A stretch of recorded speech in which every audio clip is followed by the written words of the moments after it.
Igreja, nós não temos o costume de, os irmãos sabem, de tratar assuntos de política ou de candidato aqui na igreja, colocar candidato no altar para falar.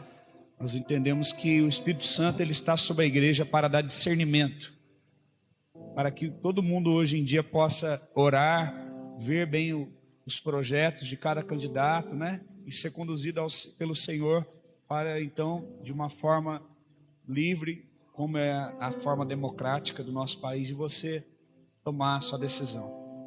Amém? Então, ore ao Senhor, peça a direção do Senhor, né? Muita gente veio perguntar para mim, né? Pastor, para quem que você vai votar para prefeito? A minha resposta foi qual? Quem estou orando, né? Porque eu sou uma pessoa que ocupa um cargo de influência e não me sinto no momento preparado para dizer, né, em quem que eu estarei votando, para que não possa influenciar os irmãos no seu voto. Então, nós temos o mesmo Espírito. Então, o Espírito Santo vai falar comigo, ele vai falar com você. Amém? Em nome de Jesus. Ora, irmãos, você que não votou ainda, né? Busque a direção de Deus, em nome de Jesus. Dando uma introdução sobre falar de voto, né? Nós vemos a importância, é o que eu quero ministrar nesta manhã. A importância em que nós temos por tomar decisões. Repita comigo. A importância que temos em tomar decisões. Irmãos, todos os dias nós temos que tomar uma decisão. Talvez nós temos o costume, né, de evitar qualquer tipo de responsabilidade, de ter que tomar uma decisão. Mas todos os dias eu e você, querendo ou não, temos que tomar uma decisão. E essa decisão irá influenciar na nossa vida. Amém? Quando nós acordamos, nós já tomamos a decisão. Vou escovar o dente primeiro, depois eu dou bom dia para o meu cônjuge, ou vou dar bom dia para ele sem escovar o dente. É uma decisão, né? E a consequência dessa decisão vai depender da decisão que você vai tomar. Não é verdade? Já aconteceu várias vezes de eu falar bom dia para minha esposa, ela fazer para mim assim, ó, vai escovar o dente, né? Você tem a decisão de acordar ou não, de levantar ou não, de estar disposto a decidir e pela sua vida, pelos compromissos que você tem pela frente. Na nossa vida tudo é uma decisão. Embora a gente tente se enganar que nós não temos essa responsabilidade, porque hoje em dia nós já somos muito cobrados, nós temos todos os dias a oportunidade de tomar uma decisão. Só que nós temos que entender qual é o fator importante, então, pastor, para que nós possamos tomar uma decisão. Nós temos como auxílio o Espírito Santo. Nós podemos, antes de tomar toda e qualquer decisão, orar, pedir direção para o Espírito Santo. Espírito Santo, qual é a tua vontade? Né? E é dentro desse tema que eu quero ministrar para vocês algo que o Espírito Santo me conduziu. Mateus capítulo 21. Vamos abrir as nossas Bíblias. Quantos já ouviram falar da entrada triunfal de Jesus em Jerusalém? Que ele pega aquele jumentinho, aquele burrinho, e ele entra nele, né? Muitas vezes nós temos uma interpretação errada da palavra por não conhecer, não estudar. Eu já vi muita... Jesus ele subiu em cima de um animalzinho. Como é que chamava esse animalzinho? Era um jumentinho, né? Um burro, né? E tem muito parente desse jumentinho aqui que fala um tanto de coisa sem saber, né? A gente precisa estudar a Bíblia, orar. Deus me conduziu a pregar esse texto e eu fui estudando, né? Para entender por que será que Jesus subiu no jumentinho. Jesus ele não fazia nada por acaso. Vamos ler o texto e depois nós vamos juntos, então, entender o que isso tem a ver com decisão. Quando se aproximaram de Jerusalém e chegaram a Betfagé, ao Monte das Oliveiras, enviou Jesus 2 discípulos, dizendo-lhes: ide à aldeia que está adiante de vocês, e logo ali achareis depressa uma jumenta, e com ela um jumentinho. Desprendei-a e trazei. E se alguém vos disser alguma coisa, respondei-lhe que o Senhor precisa deles, e logo os enviará. Ora, isto aconteceu para que se cumpra o que foi dito por intermédio do profeta. Diz a filha de Sião: eis aí te vem o teu rei, humilde, montado em um jumento, num jumentinho, cria de animal de carga.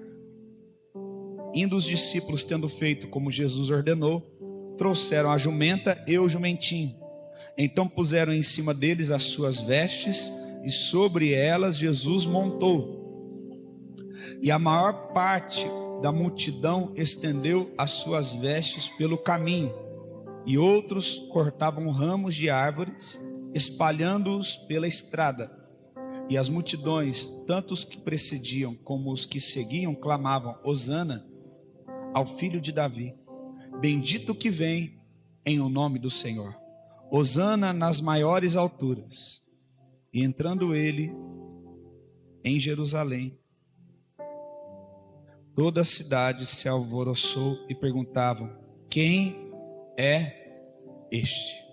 Amém? Amado Deus e Pai, nós te louvamos pela tua santa palavra nesta manhã. Fala conosco, Senhor. Abre o nosso entendimento. Espírito Santo, o Senhor é a pessoa mais importante aqui neste lugar, porque através de ti nós podemos compreender as grandezas e o conhecimento de Deus. O Senhor sonda o íntimo, o mais íntimo sentimento de cada um de nós. Por isso, Espírito Santo, traga paz a esse ambiente. Traga, Senhor, mansidão. Traga, Senhor, a tua graça. Traga o Espírito revelador da tua palavra. Senhor, traz aquietação sobre as crianças, sobre aqueles que estão ansiosos. Derrama o teu Espírito, Pai. Nós não vamos liberar as crianças para ir para as salinhas, porque nós não podemos impedi-las de entrar no teu reino, Senhor, porque delas é o reino do Senhor. Que seja aguçada a mente delas, o intelecto delas, para que elas possam compreender a tua palavra nesta manhã, em nome de Jesus. Amém? Glória a Deus. Você, como a gente sempre faz, fica com teu filho. Se os teus filhos quiserem sentar mais à frente, não tem problema, não precisa proibir, desde que você recomende que eles fiquem quietinhos, né? Vamos evitar andar agora, ir no banheiro, tomar água, porque é o momento mais importante agora, que é a palavra. Amém? Não quero ninguém lá fora conversando. Eu sei que alguns pais vão lá fora para aquietar os seus filhos, mas não converse, não desvie do que Deus está fazendo aqui. Amém? Vamos lá. Jesus, ele está entrando em Jerusalém. Está para se cumprir, né, aquilo que foi profetizado, que o Senhor Jesus entraria em Jerusalém. Ali ele seria crucificado e morto, como o pastor Adriano falou. Deus, ele não enviou Jesus por necessidade. Eu não gostaria que ninguém fizesse algo por mim por pena, por necessidade. Jesus, ele foi enviado pelo Pai, por Deus, porque Deus nos ama. Por amor a nós que estávamos distantes de Deus por conta do nosso pecado, ele enviou Jesus Cristo. Ele enviou o Salvador. Ele enviou aquele que era o caminho, que é a ponte de volta. Louvado seja o nome do Senhor por isso. E então, quando o Senhor Deus criou esse plano de graça e de salvação para nós, ele preparou o povo para que eles soubessem que ele era o Salvador. Deus, ele sempre nos coloca sinalização. Ele sempre vem nos sinalizar para que nós possamos ser orientados pelo caminho. É a mesma coisa quando você vai viajar. Você está numa estrada e ali tem placas que sinalizam para você a velocidade que você deve estar conduzindo o seu veículo, o sentido que você deve estar conduzindo o seu veículo, se é permitido fazer uma ultrapassagem ou não, se existem animais que podem, de uma maneira surpreendente, surpreender você e passar naquela pista, né? Você pode ter região de alagamento ou não. Então são placas que são símbolos que nos sinalizam sobre riscos, sobre circunstâncias. A mesma forma, Deus, ele não, nesse caminho que se chama Jesus Cristo, que é o único caminho, ele não nos deixa sem nenhuma sinalização. O Pai falou: ele é o caminho, ele é meu filho amado em quem eu tenho prazer. Eu vou colocar um caminho na terra para vocês, um caminho que vai vir e vai aplanar todos os outros caminhos, um caminho a qual vocês devem seguir, a qual os seus pés devem estar sobre ele, o caminho da rocha, os seus pés que estejam firmados sobre a rocha. Quando vierem as tempestades, as adversidades da vida, você não vai cair, a tua casa espiritual não vai cair, porque você estará com seus pés nesse caminho. Mas como Deus então pode enviar Jesus como Messias, como ungido de Deus, como Cristo? Cristo significa ungido e também significa Messias no original. No original significa Messias. E então como que Deus pode enviar para nós um caminho de salvação, um caminho que vai nos dar segurança, que vai nos levar de volta para o Pai, sem nos sinalizar, sem apontar para nós, é Ele é o escolhido. Porque nós sabemos que mesmo nesses dias de hoje, muitos têm se levantado, falsos. A Bíblia fala que nos últimos dias se levantariam falsos profetas, também se levantaria falsos mestres. Mais uma coisa que fala que levantaria, vamos ver se você lembra, também se levantaria falsos cristos. A Bíblia fala que se levantaria falsos cristos. O que significa Cristo? Eu acabei de falar, Messias, Salvador. Então a Bíblia fala que nos últimos dias muitos viriam dizendo: eu sou Cristo, eu sou a salvação para a tua vida. Nós temos vivido dias em que as pessoas esperam um Salvador na política, um Salvador na empresa, um Salvador na ciência, um Salvador na medicina. Nós esperamos pessoas que possam vir e resolver algum problema e nos ajudar. E o que o Senhor Jesus estava falando para mim antes de vir para cá, Diego? A regra principal para que as pessoas sejam salvas, antes de mais nada, é crer em mim. A Bíblia fala: aquele que crê em mim, ainda que esteja morto, viverá. Mas quantos confessam para mim que uma pessoa que esteja numa condição de morte espiritual, morte emocional, totalmente derrotada, frustrada, é difícil para essa pessoa crer em Jesus.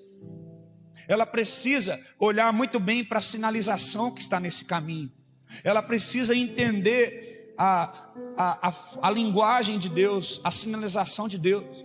Eu estou cansado de ouvir todos os dias pessoas compartilhando comigo, pessoas que têm deixado de se entregar a Jesus Cristo, que têm deixado de congregar porque elas estão decepcionadas com o mau testemunho de evangélicos, com o mau testemunho de pastores que se dizem pastores, mas são falsos pastores, de igrejas que se dizem igrejas, mas são falsas igrejas, de ovelhas que se dizem ovelhas, mas são cabritos, são falsas ovelhas.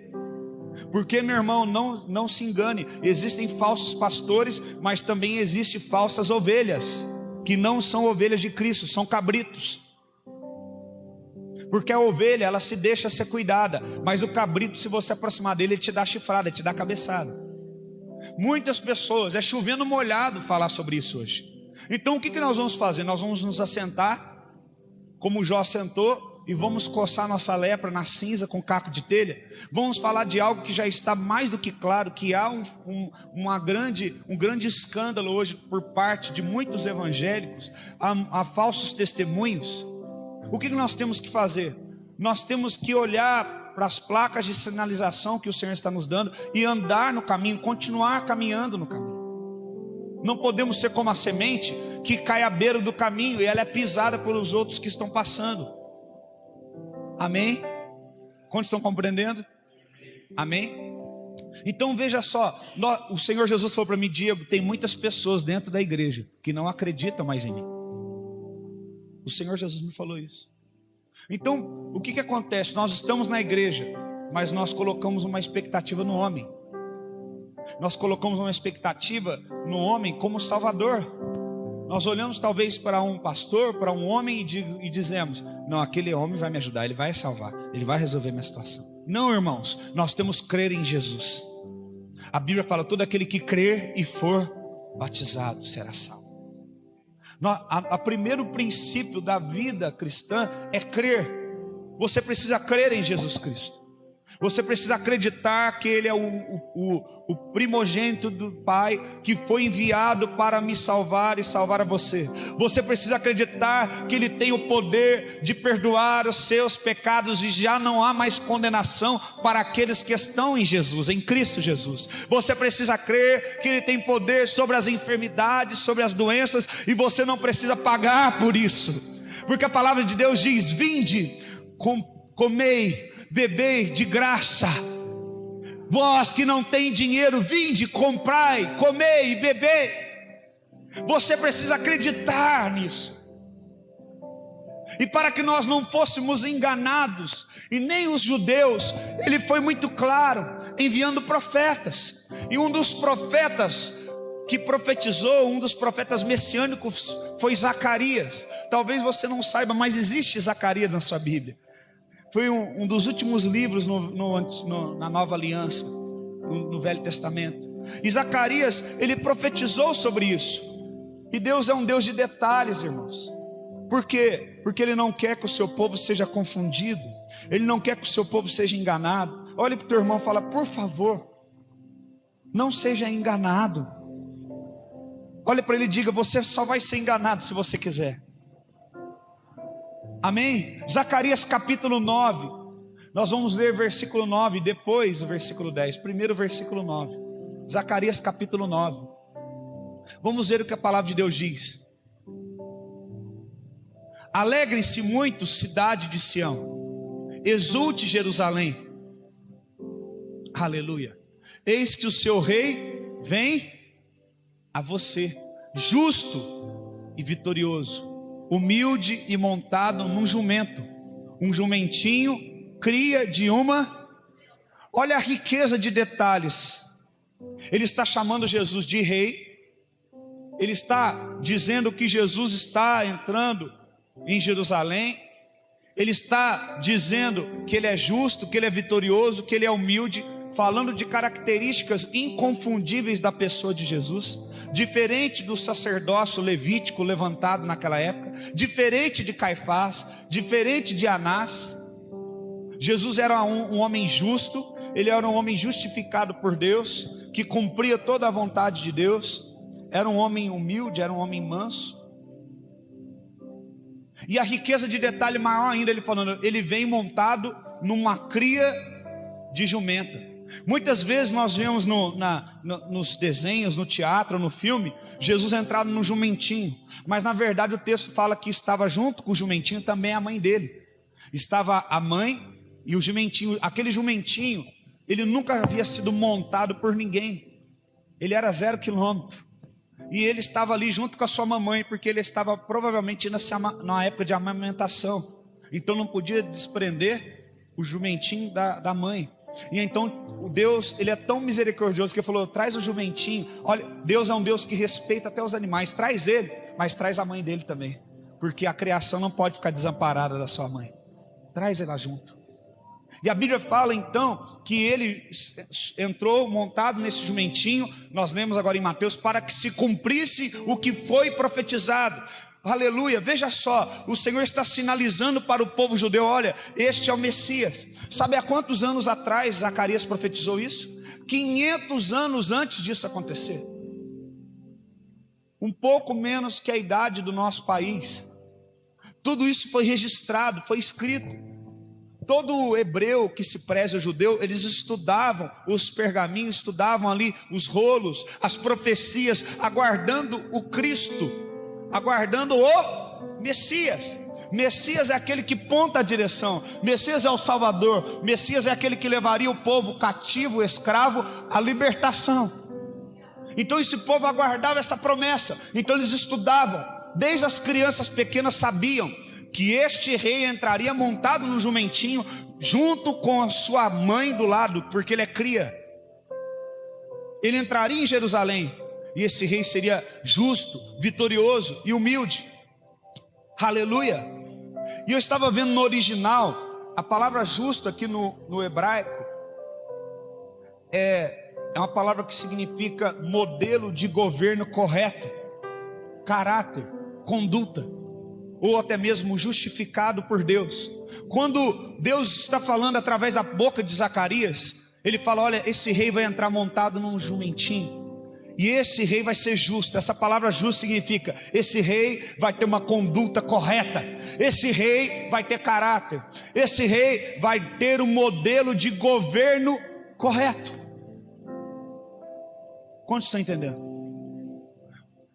Mas olha para mim, nós sabemos muito bem da história, e o povo começou a gritar o quê? Hosana, Hosana nas alturas, bendito o que vem em nome do Senhor. E as pessoas então cortaram folhas, ramos e deitaram no chão, recebendo ele como uma alteza, recebendo ele como uma autoridade. Não é verdade? Sim ou não? E a Bíblia fala que elas arrancaram as suas vestes, colocaram no jumentinho e ele se assentou sobre as suas vestes. Vocês estão me acompanhando? Ele se assentou sobre as vestes, então tinha um jumentinho, mas Jesus não podia sentar direto no jumentinho. Quando nós sentamos num animal para caminhar nele, né, para cavalgar, precisa ter uma sela, não é isso? Então, como não tinha uma sela, eles colocaram então o quê? As suas vestes. Olha aqui para mim. Quando em Gênesis Deus criou o homem e a mulher, a Bíblia fala que eles andavam nus, mas eles não tinham vergonha, e eles estavam diante de Deus e relacionavam-se com Deus. Por quê? Quem cobria a inocência, quem vestia os olhos, a pureza deles, era quem? Deus. Quando eles pecaram, eles se esconderam e tentaram se vestir, e o Senhor falou assim: quem fez você saber que você estava nu? E então a Bíblia fala que eles pegaram folhas e cozeram folhas para se vestir. Cozeram as folhas provavelmente para elas ficarem mais maleáveis e poderem fixar com mais facilidade no corpo. Muitas vezes, irmãos, nós temos agido como Adão e Eva. Nós temos desobedecido a Deus, nós temos pecado, e nosso orgulho não deixa que nós cheguemos ao Senhor e fala: Senhor, eu pequei contra ti, eu te desobedeci. Nós temos tentado produzir formas de esconder o nosso pecado, produzir formas de esconder a nossa nudez, produzir formas de escondermos a nossa falta de caráter, a nossa falta de atitude de homens e mulheres transformados. Mas todas as vezes que nós tentamos nessa empreita esconder o nosso pecado, nós somos envergonhados. E então Deus chega e fala: não é assim que você se veste, não, vem cá, eu vou te vestir. E pela primeira vez teve derramamento de sangue, quando o Senhor então fala que o próprio Senhor matou um animal para os vestir. E a Bíblia diz que o Cordeiro de Deus tira o pecado. O pecado fez o homem então enxergar a nudez, e agora o Cordeiro de Deus tira o pecado do mundo, ele tira a malícia, ele tira a maldade, faz o homem voltar para Deus, faz o homem de novo ter relacionamento com Deus. O Cordeiro de Deus, ele veste o homem, ele reveste. A roupa fala de estarmos guardados, de não estarmos expostos, de estarmos protegidos. E agora Jesus está montando sobre aquele jumentinho, entrando como Messias, e eles arrancam as suas vestes, e Jesus senta nelas. O que significa? Eu vou cobrir vocês. Eu sou o Cordeiro de Deus que tira o pecado do mundo. Eu sou o Cordeiro de Deus que com o meu sangue vou revestir, vou proteger vocês. Vocês não serão protegidos por vestes humanas, vocês serão protegidos e guardados por mim. A própria palavra de Deus diz: não preocupais com o que haveis de vestir, com o que haveis de comer. Ele está levando-nos a uma mentalidade espiritual de novo, porque nós fomos deteriorados pelo pecado, então achamos que nós somos humanos, e que nos vestindo bem nós somos melhores que alguém. Não, você está só colocando folhas cozidas no seu corpo, que não pode esconder e nem tirar o odor do pecado que está em você. Mas quando o sangue de Jesus ele te cobre, quando o sangue de Jesus vem sobre você, te reveste, você se torna limpo. E a palavra diz lá em Apocalipse: quem esses que estão entrando com as suas vestes brancas? E o texto diz: estes são aqueles que lavaram as suas vestiduras, as suas roupas no sangue do Cordeiro. O Cordeiro de Deus estava sentado sobre as vestes. Eles estavam, sem eles saberem, ele estava dizendo assim: nós estamos dispondo das nossas folhas cozidas, da nossa forma de vestir, de esconder nossa nudez, para dizermos agora que queremos ser vestidos por ti. E o texto diz em Zacarias 9:10 algo interessante. O texto diz assim, a segunda parte da profecia. Olha só: ele destruirá os carros de guerra. Preste bem atenção, a palavra de Deus está bem clara, é a gente que não consegue enxergar. Ele destruirá os carros de guerra. Como que os carros de guerra eram conduzidos naquela época? De que forma? Quem assistiu o filme Ben-Hur aqui? Como que os carros eram dirigidos? Por cavalos. Ele destruirá os cavalos de guerra, os cavalos de Jerusalém. Os arcos de batalha serão quebrados. Ele proclamará paz às nações e dominará de um mar ao outro, do Eufrates até os confins da terra. Então eles estavam se apegando à promessa. Olha para mim, por favor. Eles estavam se apegando à promessa nos 2 versículos. Espera aí, ele vai entrar no jumentinho, ele vai ter essas características, mas também ele vai acabar com tudo, ele vai destruir, vai trazer paz, ele vai destruir a guerra, ele vai destruir aqueles cavalos de guerra. Quem já assistiu esses filmes medievais? Quem já assistiu esses filmes como o Ben-Hur? São tecnologias romanas.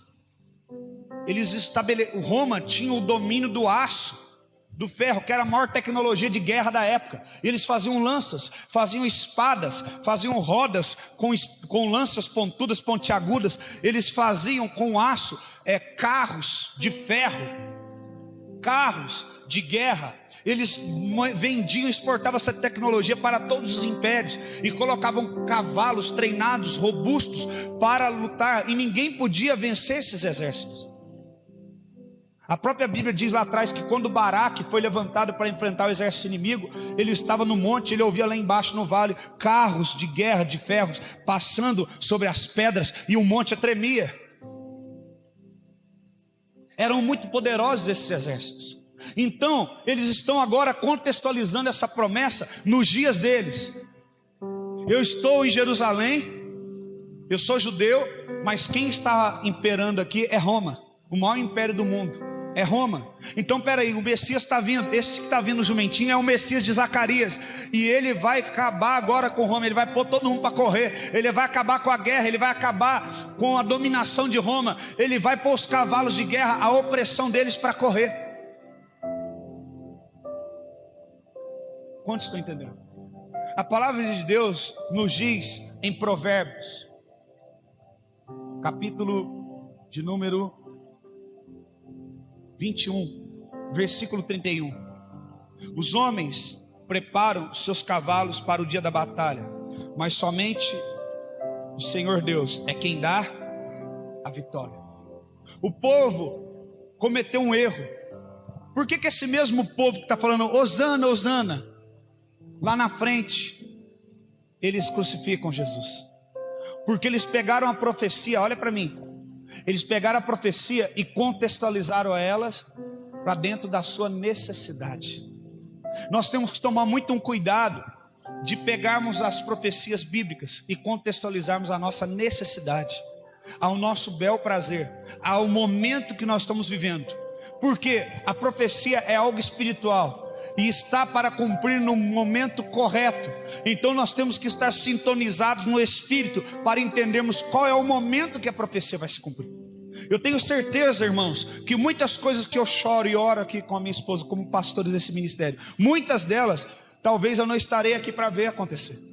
Mas eu sei que essas palavras não vão cair por terra. Eu sei que no devido tempo dela, elas irão se cumprir. Talvez Jesus não volte na minha geração e eu venha a ser colhido por Deus, mas eu tenho certeza que enquanto eu estiver profetizando, a outra geração dando continuidade, eles vão lembrar, não, o pastor falou, a pastora falou, eles nos ensinaram o caminho, nós vamos permanecer até que esse tempo se chegue e se cumpra. O erro do povo hebreu foi se apegar na letra, e pegar na letra sem o Espírito. Então eles falaram, peraí, é ele está chegando no jumentinho, é Jesus que é manso, é Jesus que gosta das criancinhas, é Jesus que multiplica o mantimento para aquele que não tem, é Jesus que cura, devolve o filho da viúva de Naim, da cidade de Naim, é ele, nós entendemos agora, ele é o Messias. Só que Jesus, ele estava fazendo diferente.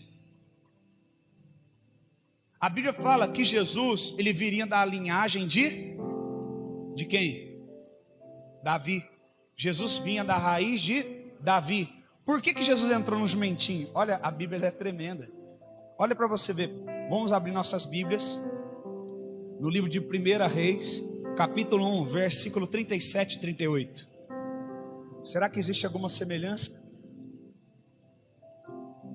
1 Reis, no capítulo 1, versículo 37 e 38, diz assim: assim como o Senhor esteve com o rei, meu Senhor também esteja com Salomão. De quem que eles estão falando? Quem era o rei antes de Salomão? Davi. O que o Senhor Jesus falou para o povo hebreu? Eu vou dar outra sinalização. O Messias vai vir da linhagem de Davi. O Senhor falou, Davi, o seu trono vai permanecer perpetuamente sobre Israel. A Bíblia fala, e eu vi como um rebento. Rebento é um ramo novo, brotando da raiz de Davi. Então, aqui nós estamos agora, há muitos anos atrás, antes da entrada de Jesus, mas muito tempo. Eu nem sei dizer quanto tempo é, mas é muito tempo. Nós estamos aqui em 1 Reis. O livro de Reis fala do quê? Dos reis que estiveram reinando sobre Israel. E então, o que acontece? Alguém está dizendo, olha, assim como o Senhor foi, ó Deus, com Davi, seja também com o filho dele, seja com Salomão, seja com ele, esteja com ele, para que ele tenha um reinado ainda mais glorioso que o reinado do meu Senhor, ó rei Davi. Versículo 38. Então o sacerdote Zadok, quantos aqui já ouviram a palavra que eu já preguei sobre Zadok? Né? Zadok significa o quê? Justo. E a Bíblia fala que Jesus era o quê? Justo. Então um homem chamado Justo virou e falou o quê? Vamos lá, profeta Natã, Benaia, filho de Joiada, os queretitas e os peletitas fizeram Salomão montar em uma mula. A mula do rei Davi tinha uma mula. Davi, ele tinha todas as mulheres que ele quisesse, ouro, prata, cavalo, mas ele tinha uma mulinha especial. E quando meu filho subir para entrar para ser rei, quando Davi começou o reinado dele, era um reinado rico no início? Não, mas no fim dos dias era um reinado próspero. E ele deixou para o filho um reinado próspero. Mas ele falou, quando você for eleito rei, no dia que você for tomar a coroa e assentar, você não vai entrar em cavalo com ouro, você vai entrar na mulinha. A nossa mulinha. Eu vou deixar minha mulinha aqui para você. A minha herança que eu estou deixando para você, mais do que ouro e prata, é o que? Um reinado justo. Zadok significa justo. Vamos lá pegar a mulinha. Zadok serviu nos dias de Davi e também nos dias de Salomão. Então Deus levou Davi, mas deixou homens que trabalharam nos dias de Davi para que permanecesse na mesma essência. Vem cá, você vai subir nessa mula. Seu pai tinha falado que teria que ser assim. Sobe na mula do rei Davi e escoltaram até Gion. Assim como Jesus entrou numa mula em Jerusalém, o rei Salomão, que foi herdeiro do trono de Davi, filho de Davi, entrou numa mula. E por que Davi não pôde construir o templo? Porque era um homem de guerra, que tinha sangue em suas mãos. Mas quem construiu o templo? Porque era um homem que não era de guerra, mas agora veio o tempo do reinado de Jerusalém com sabedoria. Quantos estão entendendo? Então, não sei se você está entendendo, quando Jesus entra em Jerusalém, numa mula, era para testificar da profecia de Zacarias, e era para também mostrar o tipo de reinado naquele tempo ali, que ele estaria cumprindo. Não seria um reinado de guerra. Davi não pôde edificar o templo, porque era de... O que Jesus falou? Eu vou destruir o templo e para isso ele não podia ser de guerra, ele tinha que vir em paz. Quantos estão me pegando aí? Olha como é que a palavra vai descortinando para a gente. Quantos estão entendendo? Assim como Salomão veio montado no jumentinho e construiu o templo do Senhor para que o Senhor fosse adorado e habitasse, agora o Senhor Jesus está vindo para reconstruir o templo. E quem é o templo do Espírito Santo agora? Olha para o teu irmão e faz assim. Eu vou destruir esse templo e vou reconstruir agora em vocês. Ele não podia vir num cavalo, porque o cavalo simboliza o quê? O que eu li em Provérbios? Os cavalos se preparam para guerra. Então ele não veio em guerra, ele veio em paz. Mas por que então que o povo não pôde entender isso e o matou? O povo ficou revoltado. Você não vai lutar? Que isso? Você vai se entregar? Você vai morrer? Não é possível. Até os discípulos, não. Pedro falou, não faça isso. Agora que o nosso ministério está crescendo, agora que nós estamos tendo a aprovação das pessoas, não. Por que nesse momento eles tropeçaram? Porque eles pegaram a profecia e trouxeram para uma necessidade pessoal. Irmãos, as profecias bíblicas não estão para cumprir um bel prazer meu e seu. Não podemos adequá-las à nossa necessidade. Nós temos que entender qual é o propósito de Deus para o nosso tempo. Nós temos que entender qual é o propósito de Deus, quais profecias bíblicas estão se cumprindo nesses dias. Eu posso falar de pelo menos algumas para você. Em Apocalipse fala o quê? Que o sangue dos mártires iria ser aumentado nos últimos dias, para que então fosse antecipado, anunciado, fosse a anunciação da volta do Senhor. Eu posso te dizer que essa profecia está se cumprindo. Nós estamos vivendo dias em que muitos cristãos estão morrendo por amor de Cristo, todos os dias. Se os dados oficiais fossem verdadeiros, se a mídia não escondesse, nós poderíamos dizer que o cálice do sangue dos mártires está crescendo, e isso está se cumprindo para a volta de Jesus Cristo buscar a sua igreja. Então nós não podemos ficar pregando prosperidade, o carnê da felicidade, baú da felicidade. Não, nós temos que pregar uma palavra, não é que agrade o homem, não, uma palavra que cumpra a profecia para esses dias, e não uma palavra que é sustentada por desejos de homens. Quando Jesus está montado naquele jumentinho, ele está querendo dizer: eu sou o Messias, eu sou aquele de Zacarias. Mas veja só, eu estou entrando no jumento porque eu estou entrando em paz. Porque só pode ir para a guerra, irmão, quem tem paz. Como assim, Diego? Eu não posso resolver um conflito entre um casal se eu não tiver paz dentro da minha casa. Eu não posso transmitir paz para você se eu não tiver paz. Jesus, ele está dormindo no barco e a tempestade vem e bate, aqueles ventos fortes batendo no barco, e o povo desesperado, os discípulos sem paz, porque eles sabiam o perigo que era de uma tempestade revolta no mar, porque eles viviam no mar, muitos deles eram pescadores, mas eles não sabiam que o Deus que criou o mar, que o Deus que criou o vento, que o Deus que criou a tempestade estava naquele barco miserável e pequeno, que o próprio Deus que os criou estava lá. Então eles acordaram: nós vamos morrer. E eu imagino Jesus levantando. Para mim, uma das características mais lindas de Jesus é a paz dele, onde não tem paz. Ele levantando: aquieta-te, mar, aquieta-te, tempestade.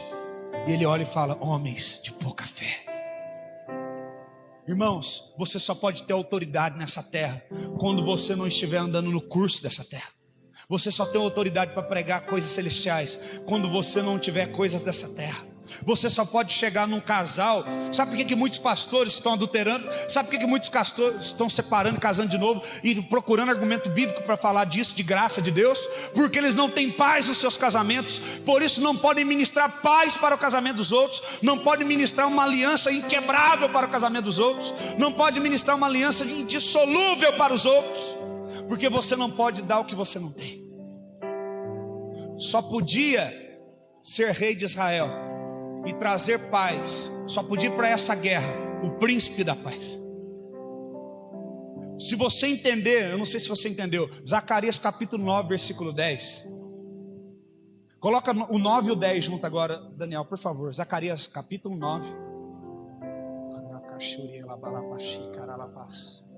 Se você perceber, ali termina, olha, cria de uma jumenta. Daquele ponto termina o verso 9. Ali, ele destruirá, é o verso 10. Se você tiver visão espiritual, entender que existe uma diferença de tempo ali entre esses dois versículos. O versículo 9 está falando da entrada de Jesus em Jerusalém, onde ele vai morrer. O versículo 10 está falando quando ele vier glorificado e pisar naquela terra, e destruir todas as nações que se levantarem contra Israel, e ser o libertador de Israel, e destruir os carros de guerra que vão vir, as armas que vão vir, todos os exércitos que se levantarem contra Israel, lá em Gog e Magog, que vão se encontrar lá em Meguido, e ali ele vai ser exaltado em todas as nações como o Messias. Mas antes disso ele precisava morrer.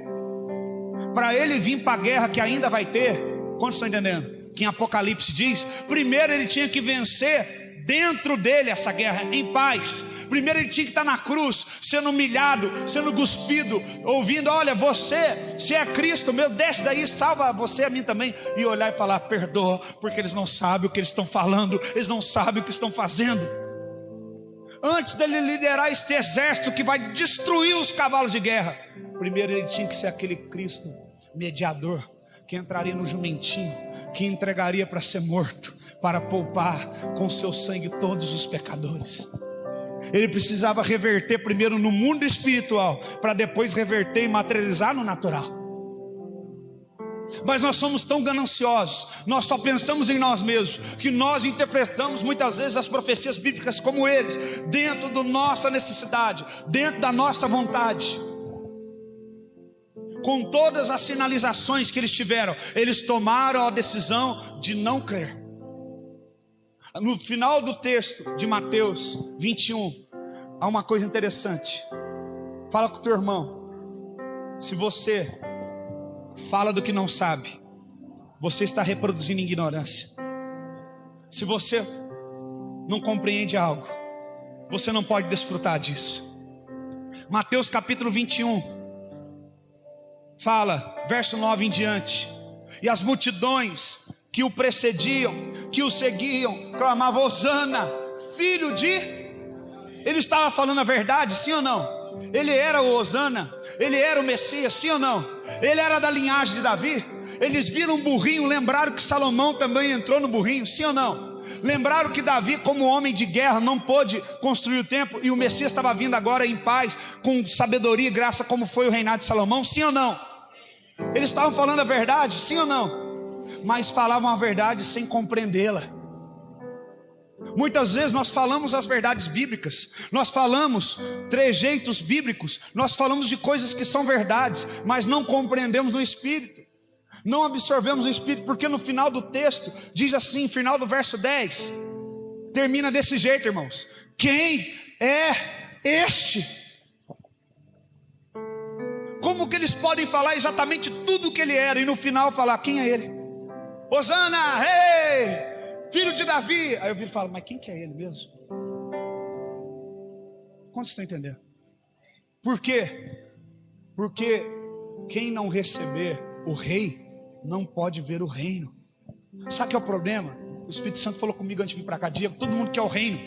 Porque todo mundo quer se salvar, todo mundo quer tirar a corda do pescoço. No reino tem salvação, amém? Quantos querem ser salvos? No reino tem cura, quantos querem cura? No reino tem provisão, quantos querem provisão? No reino tem restauração, quantos querem restauração? Só que o reino é uma mentalidade de um rei. O reino não é uma pessoa. E nós queremos a mentalidade de uma pessoa sem querer ter essa pessoa. Nós queremos o benefício de ideias que uma pessoa teve e criou um reino baseado nessas ideias e fundamentos e valores e princípios sem ter a pessoa que o criou. Será que você entendeu? Nós estamos falando tanto do reino de Deus ultimamente. Não, nós não somos denominação. Não, a religião. É o reino, é o reino, é o reino. Mas o reino é uma ideia. O reino não é uma pessoa. O reino são valores e princípios criados por um rei chamado Jesus. E eu não posso ter o reino sem antes amar a pessoa que o criou, a pessoa que fundamentou, a pessoa que criou e estabeleceu os princípios e valores desse reino. Eu não posso glorificar mais o reino do que o rei desse reino. É por isso que Jesus falou, quando vocês orar o Pai Nosso, parte do Pai Nosso é o que? Venha o teu reino, venha o teu reino, venha o teu reino, seja feita a tua vontade. Ele está falando dos princípios e dos ideais de uma pessoa que se chama Jesus. E nós precisamos crer em Jesus. Sabe o que era o problema do povo judeu? O mesmo problema meu e seu. Eles queriam o reino sem o rei. Eles aceitaram os benefícios do reino, desprezando o rei que criou esse rei. A mesma coisa daquela época, dos homens que invejavam reinos na terra e falavam, vamos lá, vamos tomar aquele reino para nós, vamos matar o rei e a linhagem dele, vamos expulsar ele de lá e vamos tomar para nós aquele reino. Nós estamos fazendo exatamente as mesmas coisas hoje. Nós estamos tomando o reino de Deus sem a porta de entrada, que é o rei. Nós temos que crer em Jesus. Por que você continua insistindo em lembrar do teu passado, se o rei falou, do teu passado eu não me lembro mais, eu lancei no mais profundo mar de esquecimento? Por que você se culpa vivendo debaixo de condenação, se ele fala, já não há condenação para aqueles que estão em mim? Por que você duvida do amor dele, se ele fala, nada poderá separar do amor de Deus que está em Cristo Jesus? Por que você se preocupa com o que você vai comer amanhã ou vestir? Se ele fala, o meu reino não consiste em comida e nem bebida, mas o meu reino consiste em justiça, paz e alegria no Espírito. Porque nós queremos os fundamentos, os valores do reino, sem conhecer a pessoa. Quando você conhecer Jesus, quando você conhecer a pessoa de Jesus, você não vai querer religião, você não vai querer mais depender de homens, você vai querer falar com ele em todo o tempo, você vai chorar, você vai dizer, Jesus, tu és a pessoa mais importante da minha vida, eu te amo. Eu entendo hoje o que o Senhor fez por mim, eu entendo que você morreu por mim. Nós não vamos estar no culto adorando, cantando um monte de coisa tal, e no final falar, quem é este? Tratá-lo como um desconhecido. Ele foi desprezado e estava agora lá para ser julgado. E então uma pergunta foi feita para o povo.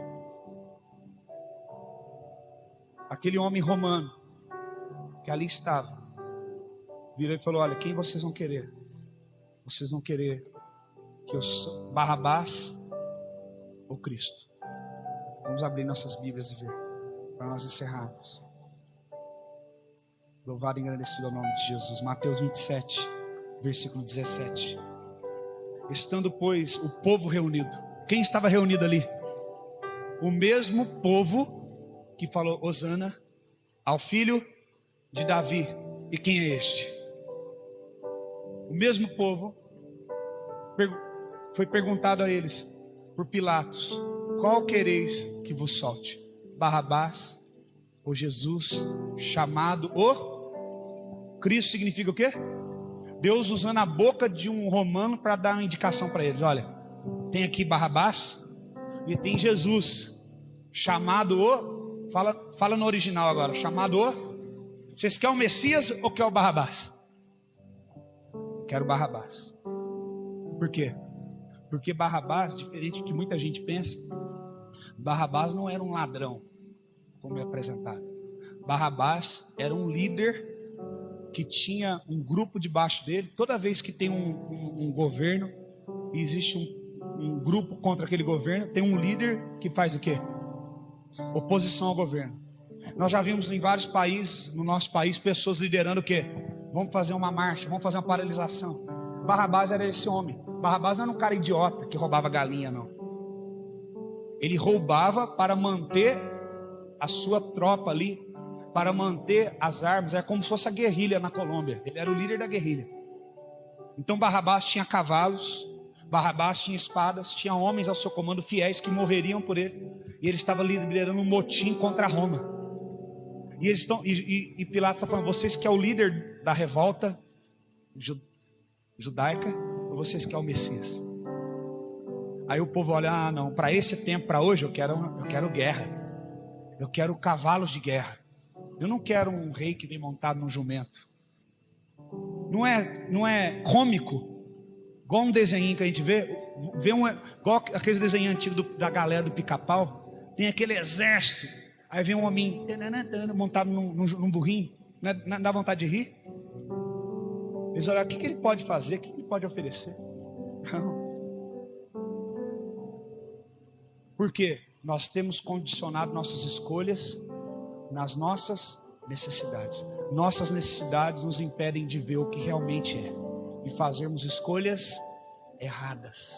Desprezamos o que é santo e acolhemos o que é vil.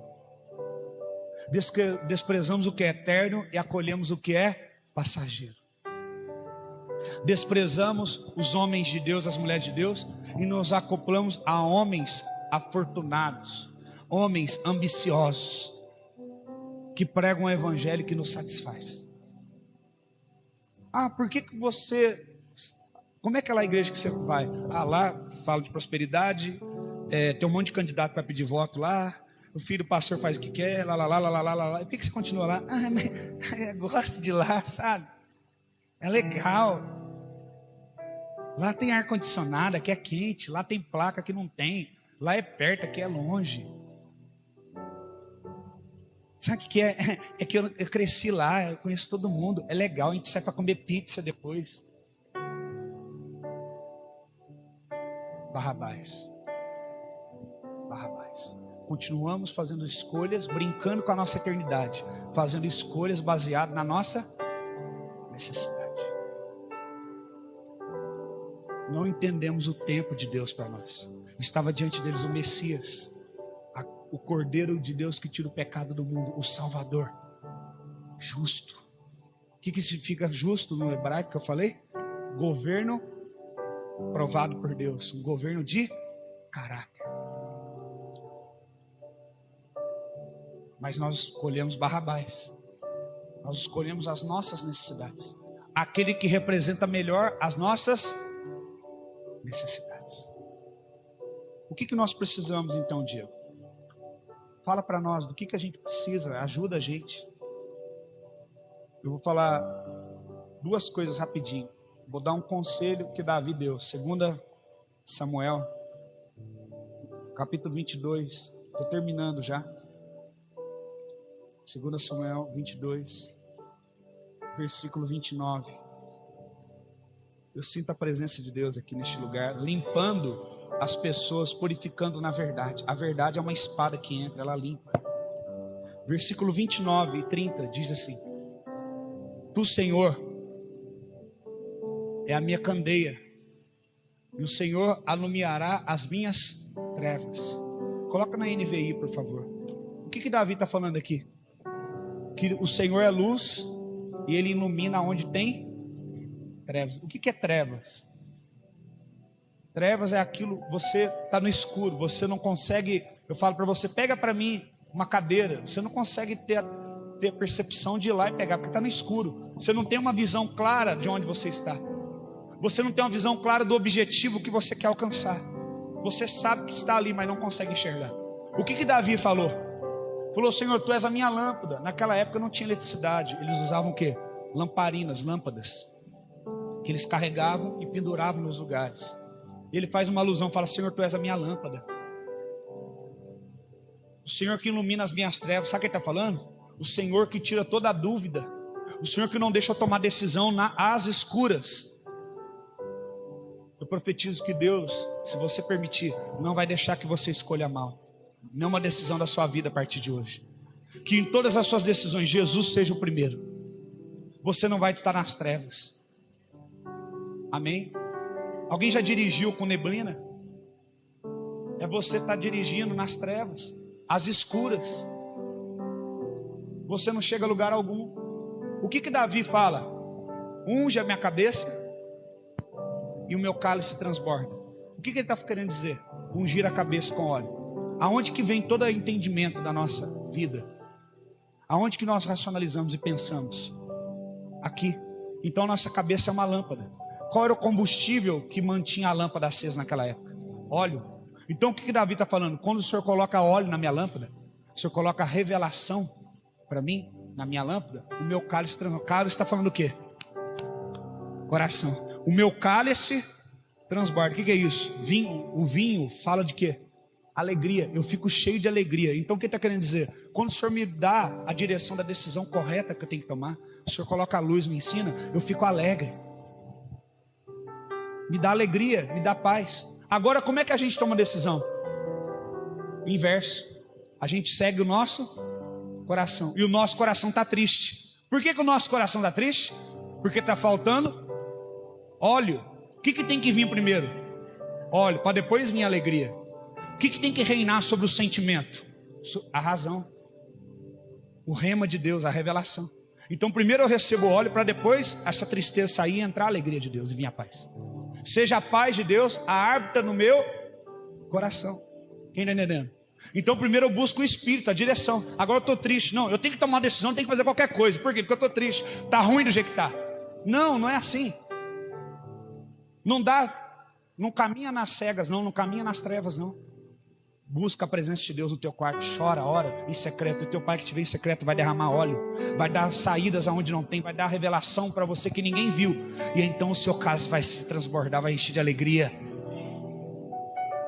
E no verso 30, olha o que ele diz: e contigo eu passarei pelo meio de um esquadrão. Quando você tem a lâmpada acesa, você enfrenta um exército e vence. E com meu Deus eu transporei os muros falam do quê? Limites. Tem um muro, uma parede, eu posso ir além desse muro? Eu posso ir além dos meus limites? Mas quando o Senhor acende a minha lâmpada, quando o Senhor traz óleo, quando Ele traz a revelação, eu vou ultrapassar os meus limites. Eu vou ver além dos meus limites. O povo, faltou revelação para eles. Eles tinham a letra, mas não tinham a revelação. Por isso eles escolheram mal. Quando o óleo de Deus, a lâmpada de Deus está sobre nós, nós vamos transpor com as muralhas. Eu profetizo que você que recebe o óleo de Deus hoje, você vai ultrapassar todos os seus limites. Em nome de Jesus. Você vai ser um vencedor em Cristo Jesus. Você vai glorificar a Deus com a sua vida. Nessa terra, o nome do Senhor vai ser glorificado através da sua vida, da sabedoria que Deus vai te dar. O reinado de Salomão entrando numa mula, que é comparado a Jesus Cristo, fala de sabedoria, fala de lâmpada, de revelação. Jesus nunca foi pego de surpresa. Quando ele estava no Getsemane, ele já sabia que os homens estavam ali escondidos. Vamos esperar ele beijar ele para saber quem que é ele. Eles não sabiam quem ele era, mas ele sabia exatamente quem era cada um daqueles que estavam indo prendê-lo. Sabia que eles estavam ali todos atemorizados, aflitos, escondidos atrás do arbusto, para não errar, para não perder de vista no escuro, Judas beijando para poder não prender a pessoa errada e Jesus fugir. Ele nunca foi pego de surpresa, porque ele sempre estava com a lâmpada acesa. A sua lâmpada precisa ficar acesa. A palavra de Deus fala que quando Eli ficou cuidando das coisas dele, quando ele deixou os filhos dele fazer o que queria, reino de Deus não é assim não, meu irmão. O que você tem que fazer? O que eu tenho que fazer? Não, faz o que você quiser, segue o seu coração. Não, irmãos, não. Nós não fomos colocados na liberdade para viver em libertinagem. Todas as vezes que o pai espiritual ou natural deixar o filho solto, vai virar libertinagem. Ele deixou os filhos soltos. Eu não posso deixar meus filhos soltos, nem os filhos espirituais soltos. Eu tenho que vir, vem cá, vamos orar, está errado, vem corrigir teu coração. Vamos ver se é de Deus essa decisão. Vamos colocar a luz, vamos acender a lâmpada. Fala que quando Israel estava vivendo dessa forma, Eli tomou uma decisão dentro da casa dele, de deixar a coisa de qualquer jeito, de não confrontar. Mas a decisão dele como sacerdote estava influenciando na nação, porque a palavra de Deus diz que a lâmpada de Israel estava quase se apagando. Quando nós governarmos a nossa casa de qualquer jeito, a lâmpada de Pouso Alegre vai se apagar. Quando nós governarmos a igreja de qualquer jeito, não tem regra, faz o que quiser. Não julgueis para não ser julgados. Não, para a liberdade que Cristo vos libertou, faz o jeito que você quiser, não. Eu não sigo a homens, eu sigo a Deus. Eu não vou pedir opinião para o pastor, eu não vou pedir aconselhamento, eu não vou pedir para que nós oremos juntos, buscar uma direção. Quando isso estava acontecendo, a lâmpada de Israel foi se apagando. E a lâmpada fala de revelação, que traz alegria e que faz transpor limites. Nós só vamos vencer os limites, irmãos, quando nós recebermos a revelação para tomar decisões baseadas não na emoção, mas na revelação. E quando eu recebo a revelação e tomo decisão baseada na revelação, depois, nessa ordem, o meu cálice se transborda. Eu estou alegre, porque o Senhor me mostrou um buraco no capacete de Golias, ele vai cair. 40 dias ele insultando a Deus e ninguém pôde ver, porque os que estavam aqui só sabiam lutar com espadas, mas ele não sabia ter discernimento espiritual, como eu tenho. Eu vou derrubar ele. Quantos estão entendendo? É isso que você precisa entender. Deus não é contra você, Ele é contigo, mas você precisa andar da maneira dele, a maneira de Deus e não a sua. Você precisa se sujeitar a Ele. Amém? Se sujeite ao Senhor. O que fala, para terminar, no Evangelho de Mateus, capítulo 6, versículo 22. Falando sobre lâmpada ainda. E nós vamos orar agora. Mateus 6, 22. A candeia do corpo, né? Na NVI fala candeia, lâmpada. Os olhos são a lâmpada do corpo. E se os seus olhos forem bons, todo o seu corpo será cheio de luz. Amém? O que ele está querendo dizer? Toma decisões debaixo da revelação. Busca a revelação de Deus. Se o seu, na minha versão fala, são os olhos a lâmpada do corpo. O Senhor está falando que Deus mantém acesa a nossa lâmpada. A lâmpada do corpo são os olhos. Então você tem que pôr os seus olhos aonde? Em lugares santos, naquilo que é santo, na vontade de Deus. Não tira os seus olhos do propósito. Aquele que está falando, os seus olhos são a lâmpada do corpo. Se os seus olhos forem bons, o teu corpo todo será luminoso, será cheio de luz. Não haverá trevas, não haverá dúvidas em você. Você não vai seguir um evangelho tortuoso. Sabe o que significa olhos bons no original? Ele está falando aqui, se os teus olhos forem bons. Ele está dando uma dica, os teus olhos são a lâmpada do corpo. Mas tem um detalhe, ele precisa ser bom, para que o teu corpo seja todo cheio de luz. Fala para o teu irmão, seus olhos precisam ser bons, para que você seja cheio de luz. Olhos bons no original, no grego, significa, escuta só, desempenho do ofício. Desempenho do ofício. Sabe o que Deus está falando? Eu estou te dando revelação para que você use com desempenho esse ofício. Você tem que desempenhar muito bem essa característica que eu estou te dando, esse discernimento, essa revelação. O problema não é que a gente não recebe revelação de Deus. O problema é o mau desempenho, o mau uso dela. Porque nós confundimos a revelação, a profecia, as nossas necessidades e as nossas emoções.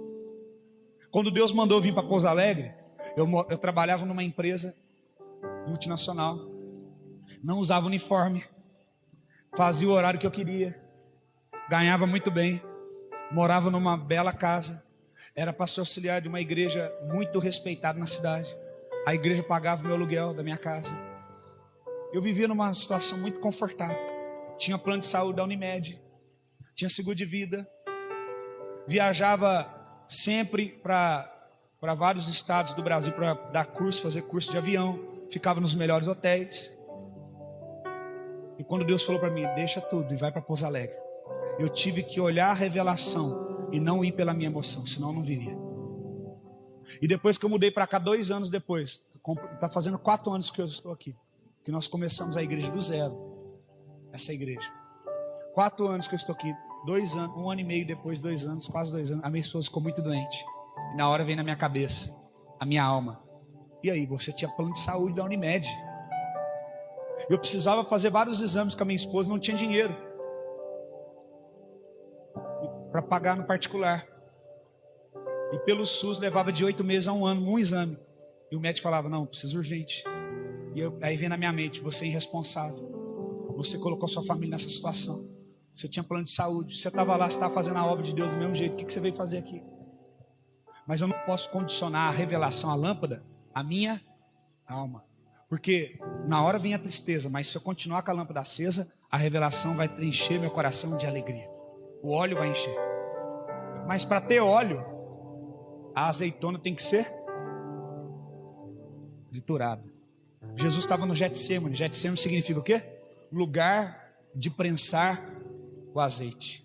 Lá é onde tinha as oliveiras. Eles colhiam de lá as olivas, as azeitonas, passavam nas rochas, nas prensas, e desse processo de trituração saía delas o quê? O óleo. Por isso que ele se chama Jesus Cristo, ungido para a salvação. Ungido para salvar. Você só pode ter lâmpada quando você tem óleo. E o óleo é quando a azeitona, a oliva passa pela prensa. A Bíblia fala o quê? Que ele é a oliveira e nós somos enxertados nele. E uma vez enxertados nele, nós produzimos frutos. Qual fruto que você produz? A oliveira produz qual fruto? Oliva, azeitona. E aí você tem que pegar essa azeitona e Deus tem que fazer o que com ela? Para ter óleo, senão não tem revelação. Se você não chorar na presença de Deus, se você não gastar tempo, isso aqui é só um livro, é só azeitona. Mas se você chorar, se você pegar as experiências, pegar as dores, vai produzir óleo, vai trazer revelação. Agora eu entendi por que eu estou passando por isso. Agora eu entendi onde Deus quer me levar. Agora eu entendi por que o Senhor me trouxe para Pouso Alegre. Eu vou te servir. E eu achando que um exame na Unimed, que um plano da Unimed podia salvar minha esposa. Mas aí alguns irmãos me ajudaram, eu paguei os exames particulares e fiz, e descobri que ela tinha o quê? Câncer. E a Unimed não cura câncer. Mas o Deus, que é dono do ouro e da prata, que me sustentava sem plano de saúde, ele podia curar ela. E curou. Mas eu tive que passar pela prensa, para sair óleo e entender que quando Deus mandar eu for aonde eu for, e por isso hoje eu sou um profeta das nações, eu vou para as nações. Ah, mas você está indo com seus filhos, você não tem medo? Não, porque tem óleo aqui. Então eu estou indo com alegria, porque tem lâmpada. Não tem azeitona, que tem óleo. Já passei pela prensa, eu sei como é que funciona. Eu sei que Deus vai prover. Eu sei que os recursos que faltam para a semana que vem vão vir. Eu sei, eu tenho certeza. Por isso o meu cálice transborda. Por isso que eu não me movo por aquilo que eu vejo. Por isso que eu não me movo pelas circunstâncias, mas eu me movo por aquilo que eu estou vendo pelos olhos espirituais, porque eu creio em Jesus. Eu creio em Jesus. Eu creio em Jesus. Creia em Jesus. Não é o teu plano de saúde que pode te garantir saúde, mas o Deus que te dá saúde, que garante saúde. Aleluia. Aí eu falei, peraí, se eu tivesse decepcionado com Deus, porque eu deixei o plano de saúde para vir para cá, eu tinha tomado na cabeça, porque a doença dela não tem cura. Nem a Unimed cura isso aqui.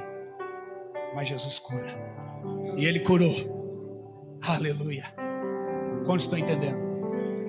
Então, se os teus olhos forem bons, tudo em você vai ser luz. Quando alguém chegar e falar para você, não tenho câncer, não, você vai ser curado. Jesus curou minha esposa, você também vai ser curado. E ela para ter morrido, mas ela está viva. E irá ser profeta das nações também, assim como eu, porque ela não é minha sombra, ela é companheira. E aonde eu vou, ela vai junto do lado, nós vamos avançando juntos. Não sou melhor do que ela e nem ela governa sobre mim, mas juntos nós vamos avançar como família sacerdotal, para que a lâmpada não se apague em Pouso Alegre, no Brasil e nos confins da terra. Aleluia, não vamos ser omissos. A nossa lâmpada vai permanecer acesa. Por que vai permanecer acesa? Porque nós vamos usar com muito bom desempenho os nossos olhos espirituais. A nossa lâmpada tem que ser usada com desempenho, tem que ser direcionada para onde tem treva. Deus te deu uma lâmpada, desempenhe bem ela. Ele fala, não pode uma lâmpada ficar escondido debaixo de uma cama. Não fique escondido, lâmpada.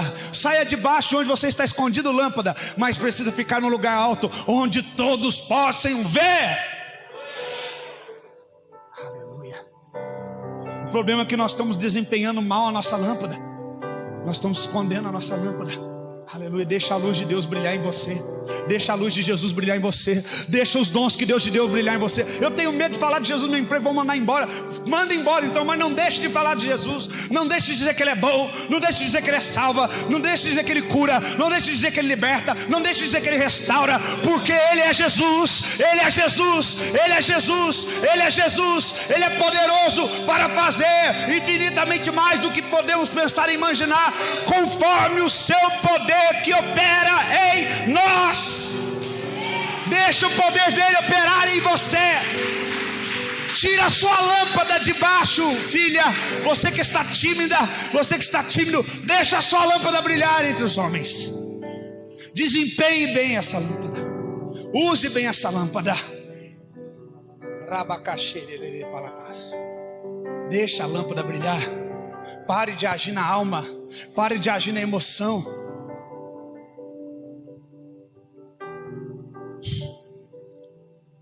Sexta-feira eu estava orando e eu marquei uma reunião com os ministérios da igreja.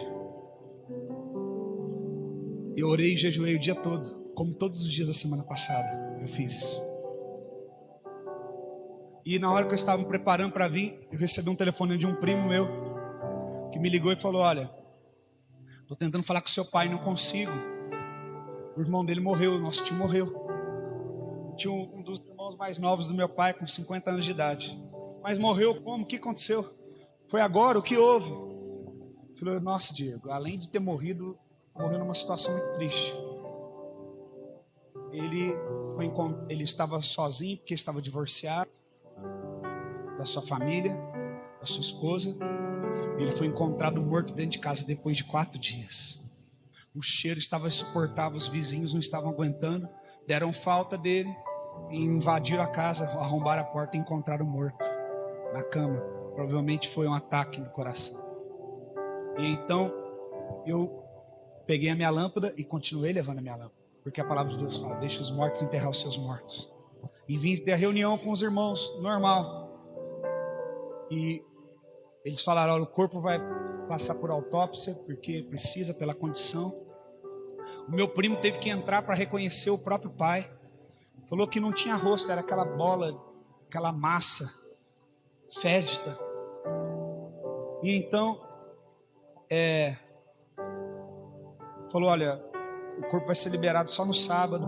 Então vocês vão para Itajubá, que o corpo vai para lá e nós vamos enterrar ele lá. E eu falei, não, Espírito Santo, o que o senhor quer que eu faça? E eu fui, deixei minha família, fui com meus pais, fui dirigindo com meu pai. E há muito tempo eu não vi meus familiares. Eu falei, Senhor, cumpra a tua vontade em mim aqui, porque eu sei que eu não estou aqui por causa dele. O meu tio, ele teve a oportunidade várias vezes. A minha avó orou por ele durante anos, antes dela falecer. O meu tio, ele sempre foi muito doidão, usuário de drogas, sempre destruiu os relacionamentos ao redor dele. Teve 2 esposas e fez com que elas sofressem muito. Teve filhos e fez com que eles sofressem muito. E todos os empregos que ele passava, ele trabalhava um tempo, depois ficava afastado, arrumava uma doença, processava. Ele não foi uma boa pessoa. Eu não vou dizer que ele foi uma boa pessoa porque ele morreu agora. Ele não foi uma boa pessoa. Eu me lembro quando eu era criança, um dia ele queimou uma Bíblia e amaldiçoou a Deus. E minha avó ajoelhou e chorou, falou, Senhor, tenha misericórdia. Eu não estou aqui dizendo se ele foi salvo ou não, porque até o último instante ele pode ser arrependido.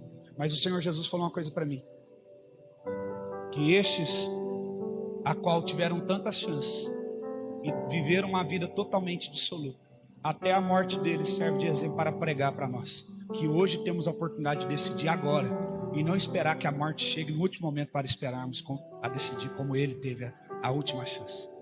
Quantos me entendem? Então eu falei, meu Deus, não é possível que uma pessoa que serve a Deus vai morrer e ser encontrada 4 dias depois fedendo. E ele ligou dias antes para a filha dele, a mais velha, a qual ele fez com que ela sofresse muito. Ela me contou que ele falou, olha, eu estou sentindo que eu vou morrer, mas o meu medo, ela é uma mulher de Deus, ela serve a Deus, ela não é mentira. Ela falou, o meu medo é que eu morra sozinho aqui, fique aqui sozinho fedendo e ninguém me encontre. Ele morreu exatamente como ele falou. Por quê? Uma previsão, Diego? Não, porque nós sabemos que a colheita vem para nós e nós vamos colher o que nós plantamos. E ele colheu isso, solidão.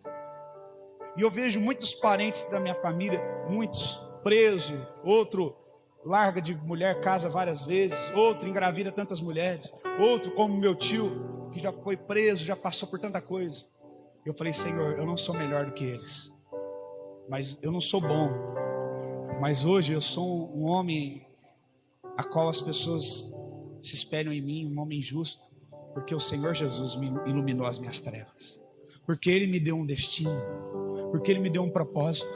Poderia ser eu, e quando o caixão saiu de dentro do carro, nós não podemos suportar ficar na rua onde o caixão está. Muitas pessoas tiveram que sair, o cheiro era insuportável, irmãos. Eu nunca senti um cheiro daquele na minha vida. Eu fiquei pensando, meu Deus, a gente já morou em lugares onde tem loteamentos, já viu um bicho morrer, ficar lá decompondo vários dias, perto de terreno da gente. É um cheiro forte, mas não chega a esse cheiro. Eu vou feder assim um dia também, se Jesus não voltar antes. Todos vocês. Irmãos, é pior do que o cheiro de fezes. É muito forte o cheiro.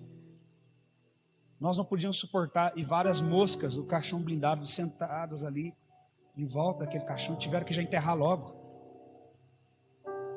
E aí eu falei, alguma coisa boa eu tenho que tirar daqui. E aí eu vi essa filha dele mais velha chorando. E ela não é filha dele de sangue. A mãe dela casou com meu tio, ela era muito pequenininha, foi abandonada pelo pai, ela foi criada pelo meu tio como filha, ela chamava ele de pai. E Deus começou a me revelar, olhando para ela, coisas que Ele fez para ela. Deus me revelou, a lâmpada acendeu. E então, as pessoas acham que ela estava chorando porque ela estava com saudade, com pena dele. E eu me aproximei dela e comecei a conversar com ela. Ela falou, sabe por que eu estou chorando? Porque eu olhando ali para aquele caixão entrando ali, eu não consigo imaginar um dia feliz que eu vivi do lado dele. Eu não consigo lembrar de uma atitude boa que meu pai fez para mim. Meu pai só me fez sofrer. Só Deus sabe quantos processos de terapia, coisas que eu precisei fazer para mim ser restaurado. Eu nunca quis ter um marido, eu nunca quis ter uma família. Ela falou, mas Jesus... E a gente às vezes fica falando mal de igreja, falando mal de pastor, falando mal de Jesus. Ela falou, eu quero dizer para você, irmão, que há esperança ainda. Há muitos que não se dobraram ainda. Procura um desses e anda com eles. E ela falou assim, mas um dia eu encontrei Jesus, ela falou. E Jesus me curou, ela falou, me libertou. E eu não sinto mágoa dele, eu estou aqui, eu não ia vir, mas eu falei, eu vou. Porque eu quero provar para mim mesmo que eu não tenho raiva dele. Que o que está em mim é maior do que o que ele fez por mim. Ela falou, e então Deus me curou, me libertou. Eu nunca imaginei que eu ia ter um marido. E eu casei, meu marido é um homem de Deus excelente. Ela falou, eu nunca imaginei depois de casar então que eu teria um filho. Mas a irmã dela, que seguiu a linha do meu tio, foi presa. E ela tinha ganhado o bebê há poucos dias. E ela pegou o próprio sobrinho dela para criar, enquanto a irmã estava presa. E a irmã ficou muito tempo presa. E ela foi criando laços de amor com aquele menino. Ela falou, Deus foi usando aquele menino. E eu fui amando aquele menino. Eu falei, como é bom ser mãe. Como é bom ter um filho. Como é bom amar. Eu nunca tive isso do meu pai. E agora eu tenho essa criança. Então ela foi lá na justiça, correu tudo e transferiu o menino para ela. O menino é filho dela. E agora ela engravidou há 4 meses atrás. Ganhou outro bebê. E ela falou, eu sou muito feliz. Jesus mudou minha história. E eu orei com ela, a gente conversou. E aí eu entendi, irmãos, nós precisamos ser candeia. Essa menina, ela só teve uma oportunidade de ter uma vida diferente do que ela teve dentro de casa, quando ela encontrou Jesus. Quando ela encontrou candeias. Na casa onde ela tinha que ser amada e cuidada e respeitada, ela foi abusada, violentada, agredida, desvalorizada. Mas ela encontrou Jesus. Ela encontrou candeias que não estavam preocupadas em contextualizar a palavra, a circunstância e a sua necessidade, mas ao que necessitava acontecer naquele momento. Desempenhe bem o papel que Deus te deu nessa terra. Desempenhe bem o dom que Deus te deu. Para de ficar murmurando, reclamando, falando das igrejas que já faz as coisas erradas. Vamos fazer o certo. Vamos ser luz. Vamos fazer a diferença. Vamos servir ao Senhor com o nosso melhor. Vamos nos desgastar por esse evangelho maravilhoso. Eu hoje sou um homem transformado porque Jesus entrou na minha vida. Porque se eu fosse seguir a maldição e a linhagem da minha família, eu não seria nem casado hoje. Talvez eu teria filhos com várias mulheres, como todos os meus parentes têm. Talvez, sei lá o que seria de mim, se eu estaria vivo ou não. Mas Jesus, Ele me chamou do ventre da minha mãe. Ele me separou, Ele me escolheu. E Ele escolheu você. Creia em Jesus. Creia no que Jesus tem para você. Creia que Ele está te dando uma oportunidade hoje de viver para Ele. Parece que eu estou pregando para conversão. E a gente entende conversão sobre alguém que não é crente e tem que virar crente. Mas a palavra conversão significa mudar a direção que você está para outra direção. Todos nós precisamos de conversão. Porque todos nós precisamos nos voltar para Deus. Nos voltar para o propósito. A gente se acha crente evangélico, então fala, não, essa palavra não é para mim, é para conversão, é para apelo, que é um contexto criado também dentro de um sistema evangélico. Mas a conversão é cada um abandone o seu caminho, não ande mais o seu caminho e ande o caminho de Deus. Isso é conversão. E eu pergunto, quantos aqui nesta manhã precisam de conversão? Quantos aqui precisam converter o caminho que está para outra direção? Então fique de pé agora e nós vamos clamar para que o Senhor venha e converta o teu coração, para que você seja livre do pecado, para que você seja livre do álcool, livre da nicotina, livre da imoralidade sexual, livre do homossexualismo, do lesbianismo, livre do pecado que tenazmente te assedia. Feche os teus olhos agora e comece a orar. Espírito Santo, nós estamos aqui neste lugar.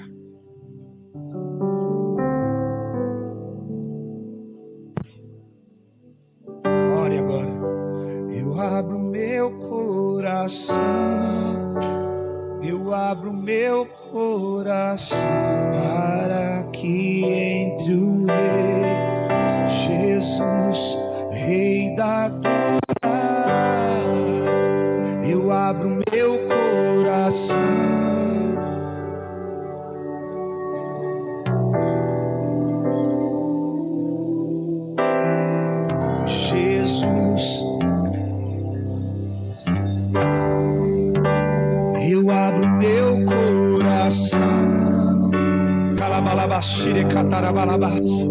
O Espírito Santo começa a restaurar.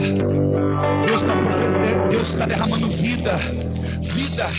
Vida. Vida. Vida. Nós estamos debaixo de um ambiente profético. Receba a vida agora. Você que estava morto nos seus pecados, na sua concupiscência, receba a vida agora. Receba a cura. Em nome de Jesus.